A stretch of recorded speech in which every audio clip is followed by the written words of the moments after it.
The air in Sumy, Ukraine, was thick with the scent of spring blossoms and the quiet reverence of Palm Sunday, a day when the city's heart beat softly with faith and hope. Families strolled through the bustling center, their laughter mingling with the rustle of palm fronds clutched in children's hands.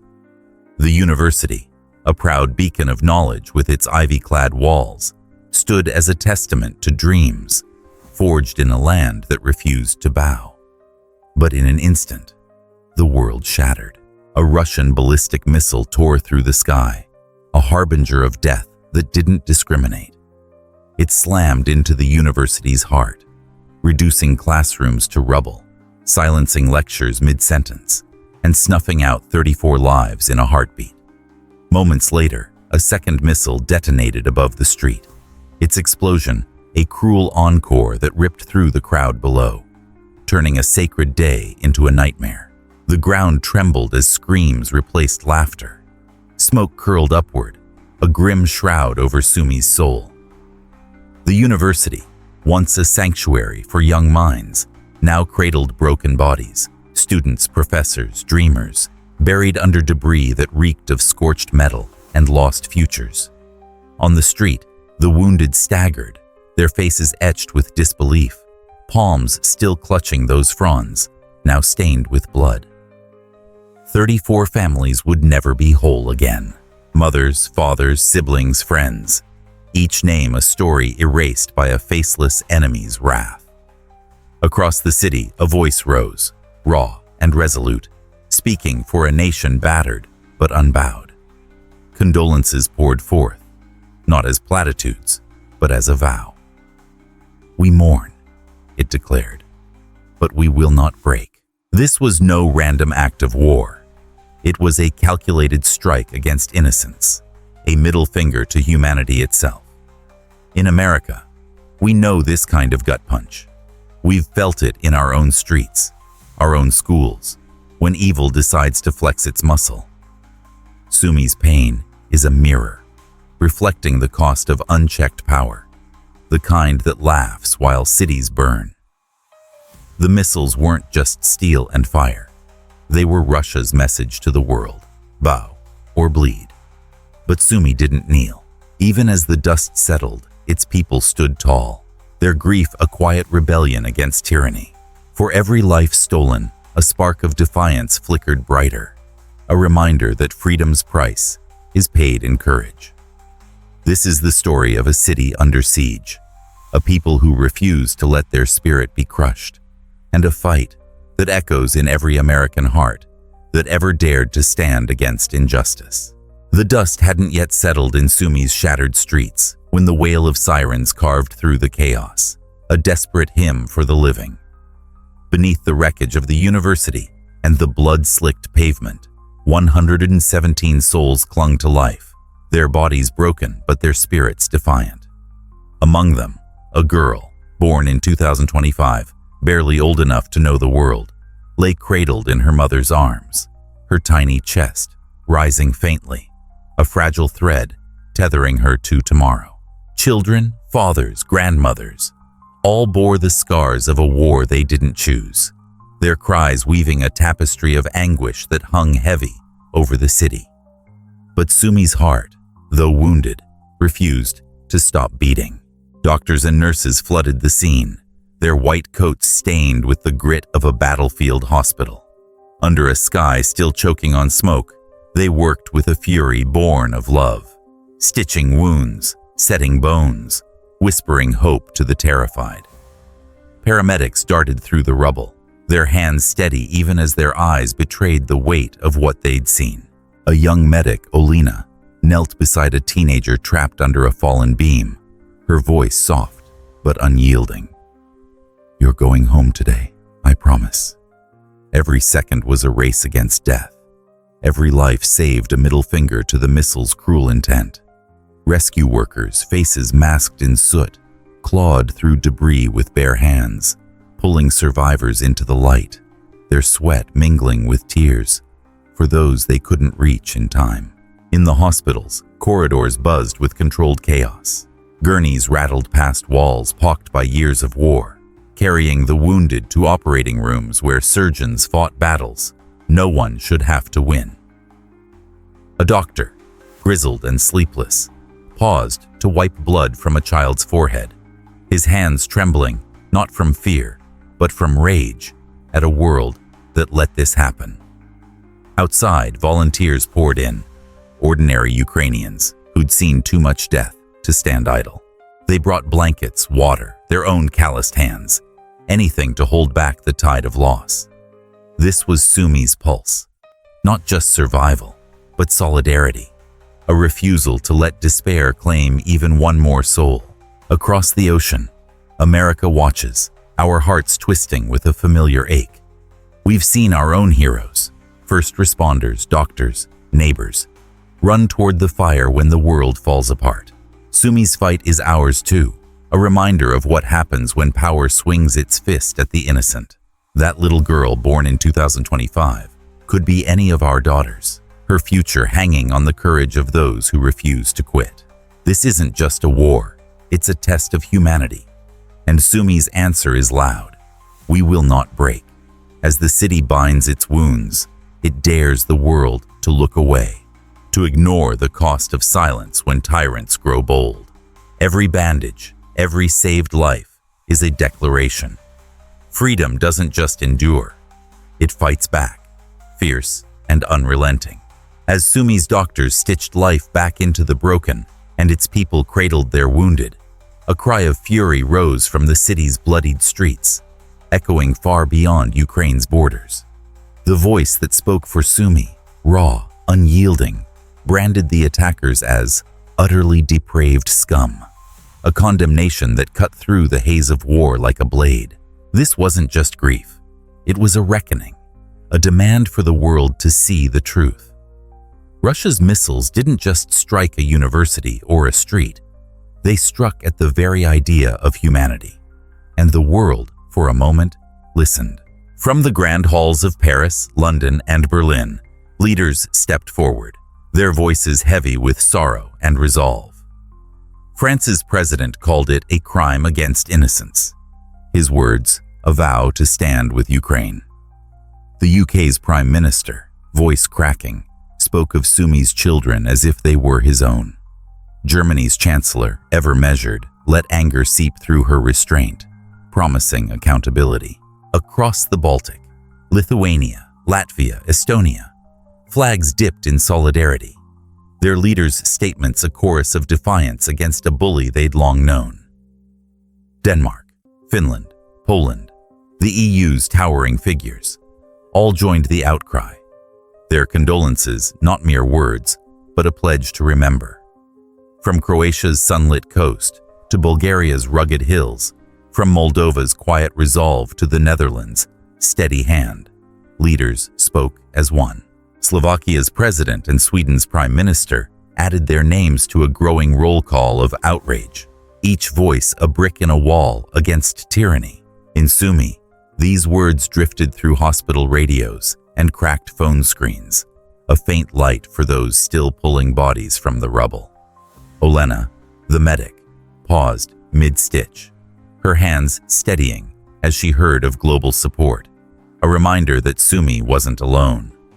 The mother clutching her injured daughter, the girl born in 2025, whispered thanks to unseen allies, her tears mixing gratitude with grief. These weren't just diplomats or titles. They were proof that Sumi's pain mattered, that its fight rippled across continents. Yet, beneath the solidarity simmered a bitter truth. Words alone wouldn't stop the next missile. The world's heart was with Ukraine, but its fists needed to follow. For Americans, this moment hits home like a thunderclap. We've stood in our own town squares, mourning losses born of hate, demanding the world take notice. Columbine, 9/11, Pulse. We know the sting of empty promises, the frustration when outrage doesn't spark action. Sumi's story is our mirror, reflecting the cost of letting power run wild. Those leaders' voices, they're a start, but they echo our own calls for justice when the powerful prey on the weak. Ukraine's defiance is the American spirit at its core. When the bully swings, you don't just cry, you fight. Sumi's streets, soaked in blood and courage, scream a challenge to us all. Stand up or step aside. As the world's condemnation rings out, it's a spark, not a fire, not yet. But it's enough to keep Sumi's hope alive, a beacon for the battles still to come. The world's voices still lingered in Sumi's air, a faint chorus of solidarity that couldn't drown out the low hum of dread creeping back into the city's veins. As nurses bandaged wounds and volunteers cleared debris, a darker truth settled over the rubble like ash. The missiles that tore through Sumi were no isolated cruelty. They were threads in a tapestry of war, woven tighter by Russia's defiance. Just 1 month ago, the Kremlin had spat in the face of peace, rejecting an American proposal for a full ceasefire with a sneer that echoed in every explosion since. That refusal wasn't just a diplomatic slap. It was a green light for carnage, and Sumi paid the price in blood. Night after night, the skies over Ukraine burned with Russia's wrath. Nearly 100 Shahed drones, soulless machines of death, swarmed like locusts, their whirring blades a lullaby of terror for ordinary cities. Ballistic missiles followed, each one a sledgehammer aimed at schools, homes, hopes. On the front lines, Russian boots pressed harder, their assaults relentless, fueled by a hatred that seemed to seep from the earth itself. In Moscow, state propaganda churned, a vile machine spitting lies that painted Ukraine as the villain, twisting the world's gaze, while Sumi's children bled. The voice that spoke for Ukraine, still raw from mourning, cut through the noise with a truth as sharp as shrapnel. This war thrives because Russia fears no consequence. They are not afraid, it warned. And that is why ballistic missiles. In Sumi, that fearlessness stung like salt in an open wound. Olena, the medic, felt it as she worked through the night, her hands trembling not from exhaustion, but from the knowledge that another strike could come before dawn. The mother of the girl born in 2025 clutched her daughter tighter, her eyes scanning the hospital's cracked ceiling as if it might collapse under the weight of Russia's next move. Every drone, every missile, every lie from Moscow wasn't just an attack on Ukraine. It was a middle finger to the world's pleas for peace, a mockery of the leaders who'd vowed support just hours ago. The speaker's call for pressure wasn't abstract. It was a plea born in the dirt of Sumi's streets, where the cost of inaction was measured in graves. America, we know this script too well. We've seen bullies strut when no one clips their wings, dictators, gangs, or suits who think power's a blank check. Vietnam, Iraq, our own streets. We've learned the hard way that evil doesn't pause for speeches. Sumi's skies, choked with drones, mirror our own nightmares of unchecked aggression when the powerful bet we'll blink first. Russia's gamble is that the world's outrage will fade, that condolences will curdle into apathy. But Ukraine's fight, Sumi's fight, is a fist raised high, a reminder that freedom isn't won by waiting. It's forged in the fire of resistance, in the stubborn refusal to let a tyrant's shadow blot out the sun. As Sumi braces for the next blow, it dares us to act, to prove that justice isn't just a word, but a weapon.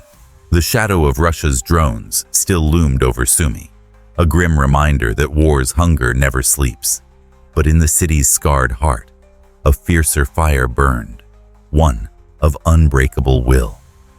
As the world's outrage echoed and faded, the voice of Ukraine rose again, not with despair, but with a vow carved from the bones of its people. To protect every life, to shield every dream, no matter the cost. Sumi's streets, still jagged with rubble, pulsed with purpose. The mother cradling her daughter, born in 2025, now stirring faintly in a hospital bed, looked into her child's eyes and saw not just survival, but defiance. Olena, the medic, wiped sweat from her brow and returned to her work, each stitch a silent promise. We will not yield. That promise wasn't hollow. Across Ukraine, hands were moving, hands that built, hands that healed, hands that held the line. The voice that spoke for Sumi carried news of fresh victories, not on the battlefield, but in the quiet rooms where allies forged lifelines. Just days ago, the Ramstein meeting, a gathering of nations with spines of steel, had delivered new support packages, tangible as the bandages on Sumi's wounded. Bilateral deals followed, each one a brick in the wall Ukraine was building against annihilation. Tanks, aid, training. These weren't just tools, but proof that the world's heart hadn't turned away entirely. The speaker's gratitude wasn't polite. It was fierce, a salute to every country that chose courage over comfort, that saw Ukraine's fight as humanity's own. In Sumi, this meant everything. Volunteers hauling debris paused to share the news, their weary faces cracking into smiles that defied the drones above. A doctor, his scrubs stained with days of blood, heard of the aid and let himself hope, not for rest, but for a future where his scalpel could save more than it lost. The mother by her daughter's bedside whispered of the world's help, her voice a lullaby of strength for a girl too young to know how many stood with her. This was Ukraine's endurance, not just surviving the next strike, but daring to build tomorrow while the bombs still fell. Every crate of supplies, every pledged dollar was a shout back at Russia's arrogance, a reminder that Sumi's spirit couldn't be buried under rubble. America, this is our kind of fight. We've rebuilt from our own ashes, after hurricanes, riots, attacks, because giving up ain't in our blood. Sumi's grit is the same fire that raised our flag at Iwo Jima, that marched in Selma, that rebuilt Ground Zero. When power tries to crush the weak, we don't just watch, we roll up our sleeves. Ukraine's stand is a mirror to our own history, a call to remember what happens when good folks band together. Those support packages, they're not charity. They're ammunition in a war against tyranny, the kind that's always itching to spread. Sumi's not just holding ground, it's holding hope, daring us to match its courage with our own. As the city braces for what's next, it's not waiting for saviors. It's forging its own salvation, one unyielding step at a time. The crates of aid were still rolling into Ukraine, each one a lifeline stitched into Sumi's battered soul. But the city's true strength didn't come from steel or supplies. It came from its people, bound together by a will that no missile could shatter. As dawn broke over the scarred streets, painting the rubble in hues of gold, the voice of Ukraine roared its final thunderous truth. Only together could they triumph. This wasn't just a call to Sumi or even to Ukraine. It was a battle cry for every heart that refused to bow to tyranny, a hymn of unity that echoed from hospital wards to the world beyond. The mother, her daughter's tiny hand, now gripping hers with fragile strength, felt it deep in her bones. Olena, the medic, stood straighter, her exhaustion burned away by the fire of purpose. Sumi wasn't just enduring, it was rising. In the city center, where blood and palm fronds still marked the ground, neighbors clasped hands, their faces etched with grief, but alight with resolve. Volunteers, their arms aching from days of digging, turned to one another with nods that spoke louder than words. We're still here. Across Ukraine, from the front lines to the smallest villages, that same spirit surged, a nation woven tight by shared pain and shared defiance. The speaker's voice carried their gratitude like a banner, thanking those who stood with Sumi, who poured their strength into a city that refused to kneel. Everyone who supports one another, it proclaimed. Everyone who protects and strengthens Ukraine, you are our power. And then, with a force that seemed to shake the earth itself, came the salute. Glory to Ukraine. A vow, a victory, a verdict on the enemy's failure to break them. This unity wasn't just survival. It was a weapon, sharper than any drone, fiercer than any missile. In Sumi's hospitals, doctors shared quiet smiles, as they saved another life. In the streets, strangers became family, their shared scars a map of resilience. The girl born in 2025, her breaths steadier now, was more than a survivor. She was a symbol of what unity could hold fast against the storm. The world's aid, the leader's words, the hands that lifted rubble, all were threads in a tapestry of resistance, proof that no tyrant could snuff out a people who stood as one. Sumi's fight was Ukraine's fight, and Ukraine's fight was a beacon for every soul who ever dared to stand tall. America, this is our heartbeat too. We've forged our own unbreakable bonds, through wars, through crises, through every time we've linked arms and said, not today.